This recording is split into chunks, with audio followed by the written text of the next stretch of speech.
आज का mission report आया है पुर्तगाल से और शीर्षक है साइकिल पर रहस्यमय आदमी, और जिसके बारे में है उसका नाम है बेरा।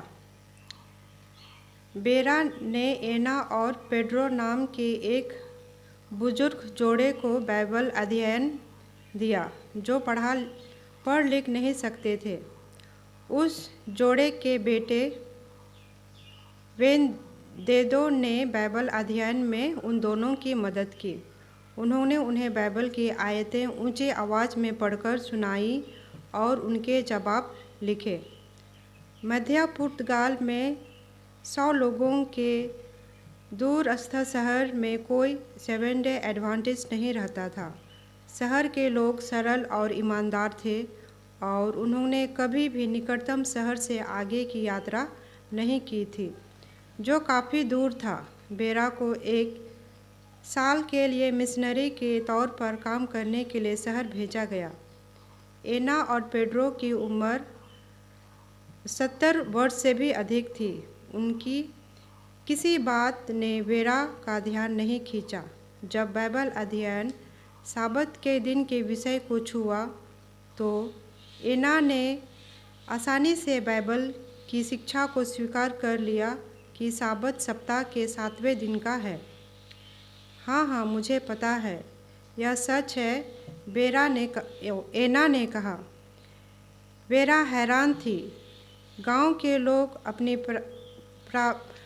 पारंपरिक मान्यताओं से चिपके रहते थे, लेकिन बेरा कुछ नहीं बोली।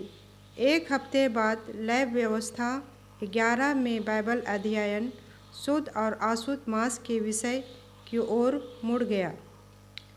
हाँ, मुझे पता है कि यह सच है, एना ने कहा। बेरा का आश्चर्य बढ़ गया। वह चुप नहीं रह सकी। आप कैसे जानते हैं? बेरा ने एना से पूछा।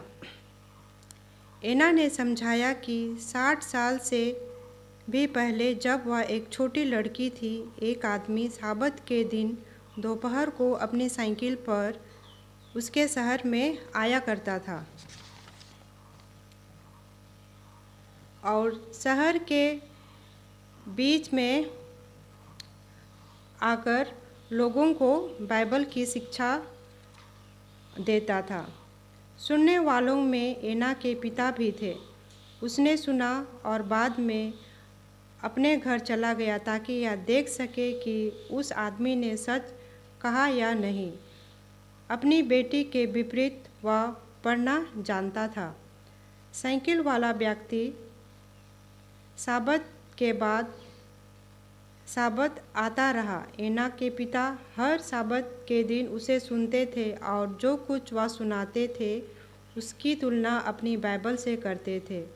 उसने देखा कि वह आदमी सिर्फ बाइबल की सच्चाइयों का प्रचार करता है। उसने युवा एना से कई बार कहा, अब 7वां दिन साबत है, तुम जानते हो, हमें अशुद्ध मांस नहीं खाना चाहिए।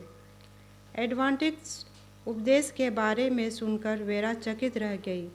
कई दशक पहले उसके उपदेश के कारण उसे एना को बाइबल से किसी भी चीज़ के बारे में समझाने की ज़रूरत नहीं पड़ी। एना जानती थी कि जो वह सुन रही थी वह सच था, क्योंकि उसने वही सच अपने पिता से सुना था। वेरा के साथ बाइबल अध्ययन ने उनके पिता के शब्दों की पुष्टि की।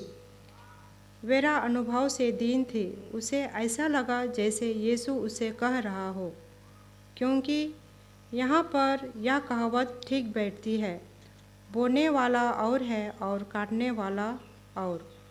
मैंने तुम्हें वह खेत काटने के लिए भेजा जिसमें तुमने परिश्रम नहीं किया, दूसरों ने परिश्रम किया और तुम उसके फल के भागी हुए। यह पद स्थल मिलता है यूहन्ना अध्याय 4 और पद संख्या है 37 और 38। कई साल पहले एक अज्ञात व्यक्ति द्वारा दिए गए उपदेश के कारण वेरा को एना और एड्रो को बपतिस्मा लेते हुए देखने को मिला। दंपति के बेटे वेंडो का भी बपतिस्मा हुआ। वेरा, एना और पेड्रो को कभी नहीं भूली है। वे बाइबल अध्ययन एक मिशनरी के तौर पर उसके काम की शुरुआत में हुए थे और एक अनुभव ने उसके विश्वास को मजबूत किया। वह जहाँ भी एक मिशनरी के रूप में काम करती है, उसे इस बात की चिंता नहीं होती है कि उसे तत्काल परिणाम मिलते हैं या नहीं। उसका काम बीज बोना और परिणामों को ईश्वर पर भरोसा करना है।